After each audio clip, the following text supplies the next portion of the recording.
ഇന്ന് 1 kg വെയിറ്റിൽ വരുന്ന ഒരു സിമ്പിളായിട്ടുള്ള കേക്കാട്ടോ സെറ്റ് ചെയ്തെടുക്കാനുള്ളത്.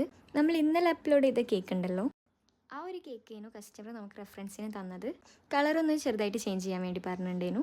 പിന്നെ അവർ പറഞ്ഞ റൈറ്റിങ്സും പറ്റുമെങ്കിൽ കുറച്ച് ബട്ടർഫ്ലൈസും കൂടി ആഡ് ചെയ്യാനാണ് പറഞ്ഞത്. അപ്പോൾ പിന്നെ അതാ ഓല് പറഞ്ഞ പോലെ തന്നെ നമ്മൾ സെറ്റ് ചെയ്തെടുക്കുന്നുണ്ട്. ഒരു ബ്ലൂ ആൻഡ് വൈറ്റ് കോമ്പോയിൽ സെറ്റ് ചെയ്യാമെന്ന് വിചാരിച്ച്. കളർ ഒരു പറഞ്ഞിട്ടില്ലേനു, വേറെ കളർ ചൂസ് ചെയ്തോന്ന് മാത്രം പറഞ്ഞിട്ടുള്ളേനു കേട്ടോ. അപ്പോൾ പിന്നെ ബ്ലൂവും വൈറ്റും ചെയ്യാമെന്ന് വിചാരിച്ച് നമ്മൾ ഷാർപ്പ് എഡ്ജൊക്കെ ആക്കി സെറ്റ് ആക്കുന്നുണ്ട്. സൈഡിൽ ജസ്റ്റ് ഒരു സ്ക്രാപ്പർ വർക്കും കൊടുക്കുന്നുണ്ട്. അപ്പോൾ നമ്മൾ ഇന്നലെ ചെയ്ത സെയിം ഡിസൈൻ ആയതുകൊണ്ട് ആ സെയിം നോസിൽ വർക്ക് തന്നെ മുകളിൽ കൊടുത്തിട്ട് സെയിം നോസിൽ വെച്ചിട്ട് തന്നെ താഴത്ത് ബോർഡറും ചെയ്ത് കൊടുക്കുന്നുണ്ട്. അപ്പോൾ കളർ കോമ്പോ രണ്ട് കേക്കും കമ്പയർ ചെയ്ത് നോക്കുമ്പോൾ ഈ കേക്കിനേക്കാളും എനിക്ക് കുറച്ചുകൂടി ഭംഗി തോന്നിയത് മറ്റേ കേക്ക് തന്നെയാണ്. പക്ഷെ എന്നാലും ഇതും കുഴപ്പമില്ലല്ലേ. അപ്പോൾ അത് നമ്മൾ ആ കേക്കിനോട് മാച്ച് ചെയ്യുന്ന കുറച്ച് ബട്ടർഫ്ലൈസും ഒരു പറഞ്ഞ റൈറ്റിങ്സും വെച്ചെടുത്തിട്ട് കേക്കിൻ്റെ ലുക്ക് അങ്ങ് കംപ്ലീറ്റ് ചെയ്തെടുത്തിട്ടുണ്ട്. അപ്പോൾ ഫൈനൽ ലുക്ക് വരുന്നത് ഇങ്ങനെയാണ്. ഇഷ്ടമായെങ്കിൽ ലൈക്ക് ചെയ്യുക, കമൻറ്റ് ചെയ്യുക, ചാനൽ മറക്കാതെ സബ്സ്ക്രൈബ് ചെയ്യുക.